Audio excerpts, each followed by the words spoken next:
Shalom to the nation of Israel. This is Barzal coming in the spirit and power of Yahweh Bahashem, Yahweh Shai Bahashem, Racha Kodash. Double honors to the apostles of Great Millstone and to the hopeful elect, pushing his word in truth and sincerity across the four corners of the earth.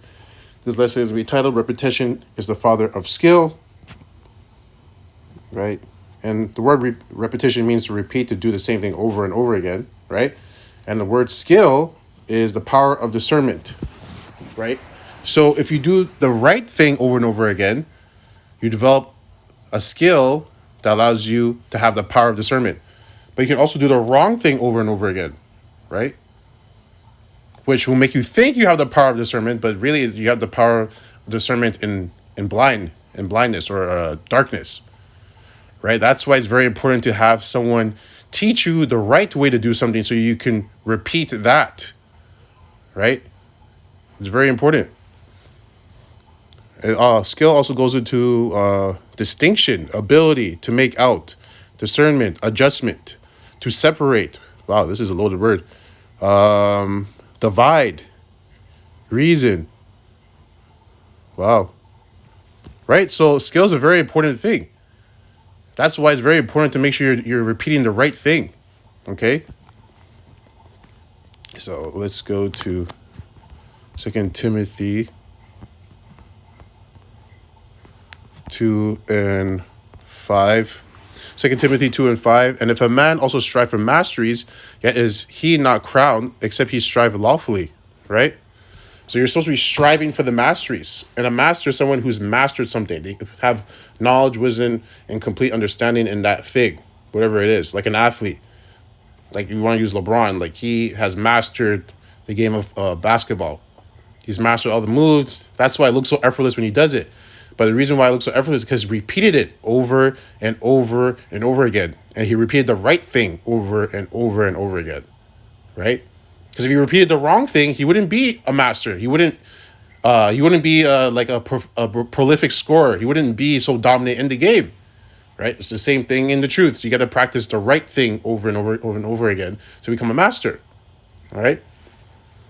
Which you're not going to complete. At the end of the day, you're not going to become a full master until really in the chariots, and if our bodies be changed and we have everything in our inward parts. But, right, we're supposed to be rehearsing the righteous acts while we're here. Like everyone to their portion, to the best of their ability. So, we go to 1 Corinthians 9 and 25. 1 Corinthians 9 and 25. And every man that striveth for the mastery is temperate in all things. Now they do it to obtain a corruptible crown, but we an incorruptible crown. So like that's what basically goes back to the athletes I just mentioned, like LeBron. They're striving for the masteries in a corruptible crown. They get these medals, they get this fame, whatever, Hall of Famer, but that stuff is corruptible. It's not a spiritual thing. It's a carnal thing. Because at the end of the day, this place is gonna be destroyed. So all that stuff is not gonna matter. But a spiritual crown, being one of the hopeful elect, the 144, that's an incorruptible crown. Right? That would never disappear. That'll never go anywhere. Doesn't matter what happens. Right? You'll never lose that. And the word temperate. So let's pull up the word temperate.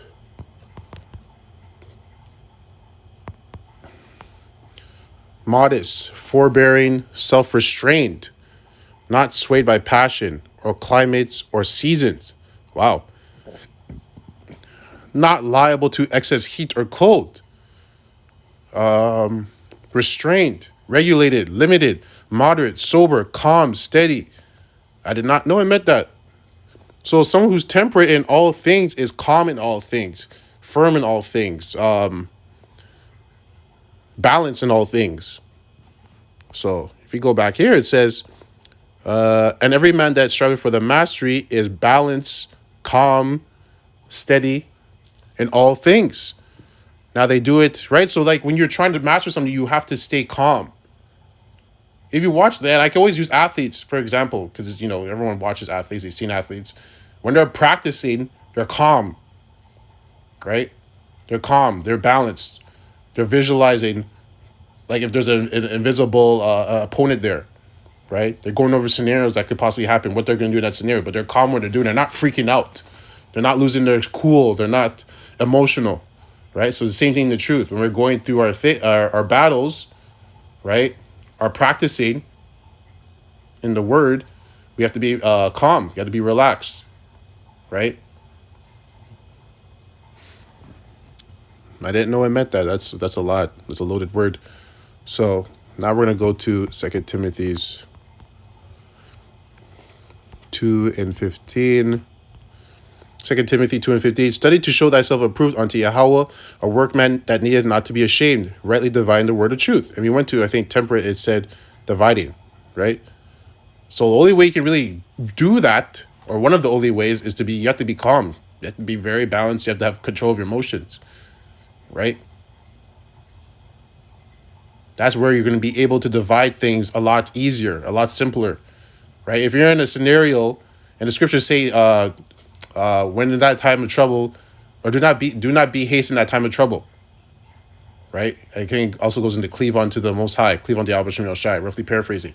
So when you're in trouble, in time of trouble, you're supposed to stay calm. You're not supposed to be quick to do something, right? Controlling your emotions, right?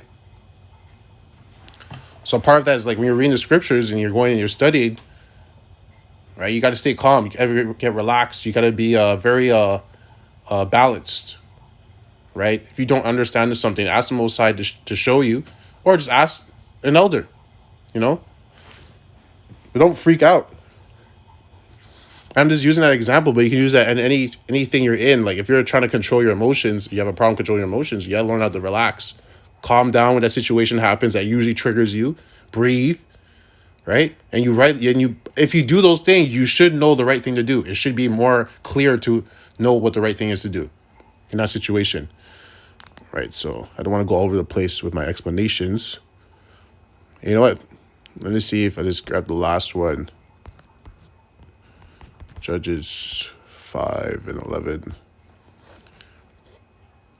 Yeah, Judges 5:11. They that are delivered from the noise of the archers in the place of the drawing water, there shall they rehearse the righteous acts of the Lord Yahweh, even the righteous acts toward the inhabitants of the villages in Israel. Then shall the people of the Lord go down to the gates. Right? And we're doing that right now. We're rehearsing the righteous acts of the scriptures, with the knowledge and understanding of Yahweh Shem El Shai. We're not going to be perfect. We're trying to be perfect. You have to try. Right? You have to try. And that comes from repetition.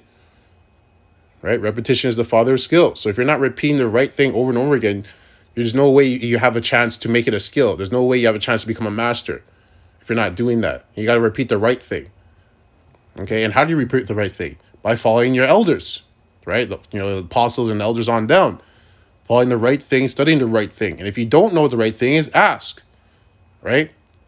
Ask. Anyways, that's it on that. Hit the point.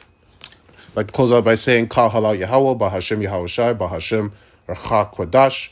Double honors to the apostles of the great millstone and to the hopeful elect, pushing his word in truth and sincerity across the four corners of the earth. Double honors to the apostles of the great millstone. And I'd like to say, Abad Babal, Kwam Yasharallah, and Shalom.